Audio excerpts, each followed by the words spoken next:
দেখলাম যে এক দেশের মোটরসাইকেলেও আর তাদের হাঙ্গামার কারণে বাজার খারাপ হয়। এই জন্য আল্লাহর নাম নিতে গিয়া, আল্লাহর শুকরিয়া আদায় করতে গিয়া এই শব্দটা, আল্লাহর শব্দটা, শুকরিয়াটা আমাদের জবান দিয়ে স্পষ্টভাবে বের হতে চায় না, শয়তানের চাপায় ধরে রাখে। যে আল্লাহ জবান দিলেন, সে আল্লাহ জবান কেন দিলেন? সেই জবান দিয়া আল্লাহ শুকরিয়া আদায় করার জন্য, আল্লাহকে ডাকার জন্য। বান্দাকে আল্লাহ তাআলা যখন সৃষ্টি করেন, সৃষ্টি করতে থেকে দেখেন মায়ের পেটের মধ্যে আল্লাহ তাআলা আমাদেরকে খাবারের ব্যবস্থা করলেন, কিন্তু আল্লাহ তাআলা ইচ্ছা করলে জবান দিয়ে, মুখ দিয়ে আল্লাহ তাআলা খাবার খাওয়াইতে পারতেন কিনা?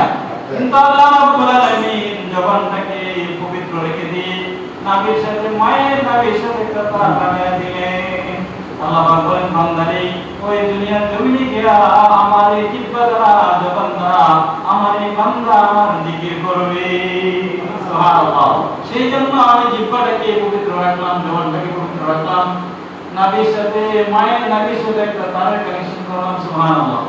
আল্লাহ তাআলা আমাদের কি মায়ের পেটের মধ্যে পর্যায়ক্রমে তিনটা অন্ধকারের মধ্যে আল্লাহ তাআলা সৃষ্টি করেছেন। সুবহানাল্লাহ। কয়টা অন্ধকার?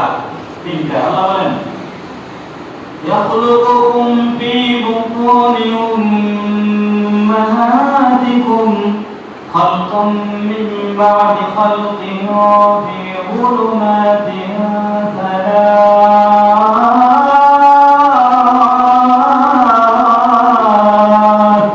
الله أكبر. تعالوا شنا الله بارك لنا. الله يخلقكم في بطون أمهاتكم خلقا من بعد خلق في ظلمات ثلاث. তোমাদেরকে আমি আল্লাহ রাব্বুল আলামিন পর্যায়ক্রমে মায়ের গর্ভের মধ্যে, মায়ের গর্ভের ভিতরে পর্যায়ক্রমে তিনটা অন্ধকারের মধ্যে আমি আল্লাহ তোমাদেরকে সৃষ্টি করেছি। সুবহানাল্লাহ। আমরা যদি অন্ধকারের মধ্যে কোনো কিছু বানাইতে যাই, তাহলে আমরা হাতের জায়গায় পা লাগাই দিতাম, পায়ের জায়গায় হাত লাগাই দিতাম, এভাবে আমরা ওলটপালট করতাম। কি বলেন? এত বড় সূর্যের আলোর মধ্যে লাগাইলেও তো অনেক সময় ভুলক্রমে অনেক কিছু বের হয়। কি বলেন? আর আল্লাহ রাব্বুল আলামিন কেমন সৃষ্টিকর্তা, যিনি তিনটা অন্ধকারের মধ্যে আল্লাহ তাআলা আমাদের সৃষ্টি করলেন। আমাদের চোখ যেখানে লাগানোর কথা সেখানে আল্লাহ তাআলা লাগালেন, যেখানে আল্লাহ তাআলা কান লাগানোর কথা সেখানে আল্লাহ তাআলা কান লাগালেন। সুবহানাল্লাহ। সেই জন্য এই জবান দ্বারা কি আল্লাহ না শুকরিয়া বলা যাবে? এই জবান দ্বারা আল্লাহর জিকির করতে হবে। জবান দ্বারা গুনাহ কোনো কাজ করা যাবে না। এই জিহ্বা দ্বারা আল্লাহর জিকির ব্যতীত মিথ্যা কথা, চুগলখড়ি, মানুষের বদনাম, মানুষের গীবত, শেকায়ত, মানুষের পরনিন্দা, এইভাবে করা গান, ভাবদ, অশ্লীল যত কর্মকাণ্ড আছে সমস্ত কর্মকাণ্ড থেকে আল্লাহ তাআলা বিরত থাকার জন্য বলেছেন। সুবহানাল্লাহ। সেই জন্য জবান সম্পর্কে আল্লাহ তাআলার কাছে জিজ্ঞাসা করা হবে, আমি আল্লাহ রাব্বুল আলামিন তোমাকে জবান দিয়েছিলাম, জিহ্বা দিয়েছিলাম। আল্লাহ বলেন, ألم نجعل له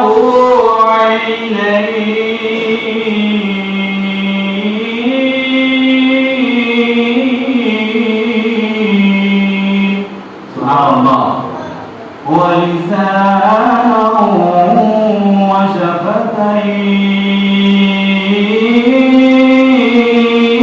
وشفتين الله চোখ কার দেওয়া? আল্লাহ পাক প্রশ্ন করেন, আলাম নাজআল লাহু আইনাইন, আমি কি তোমাদেরকে চক্ষু দেই নাই? সুবহানাল্লাহ।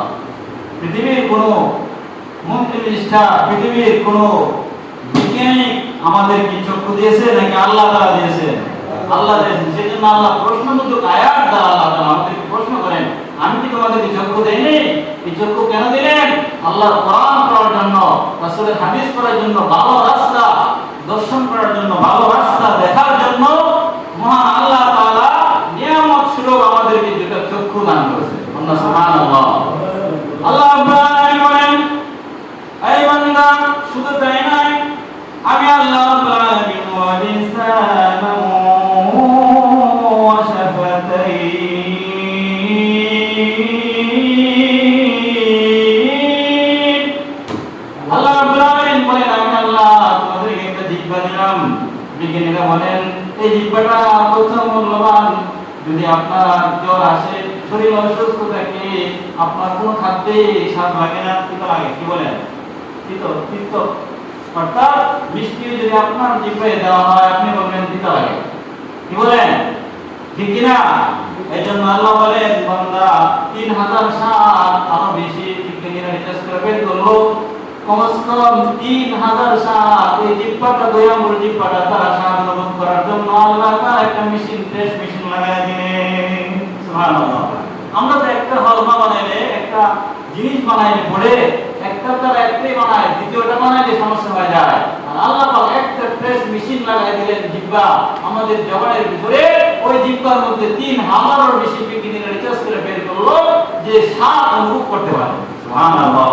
পুঁটি মাছের এক স্বাদ, বোয়াল মাছের এক স্বাদ, ইলিশ মাছের এক স্বাদ, কিভাবে শাকসবজির এক স্বাদ, গোশতের এক স্বাদ, কি বলেন ঠিক কিনা? এক একটা স্বাদ কিন্তু অনুভব করার জন্য আলাদা আলাদা কোনো মেশিন আছে নাকি একটাই জিহ্বা? একটাই। এটা চিন্তা করার বিষয়। এটা আল্লাহর পরে একটা নিয়ম। তারপর আল্লাহ বলেন দুইটা ফ্রুট দিলাম আমি আল্লাহ। এই যে আমরা যদি ফ্রুট না থাকে তাহলে কথা বলতে পারতাম না। বিশেষ করে আব্বা আম্মা বলতে গেলে ফ্রুট লাগে, আব্বা আম্মা বলতে সুবহানাল্লাহ।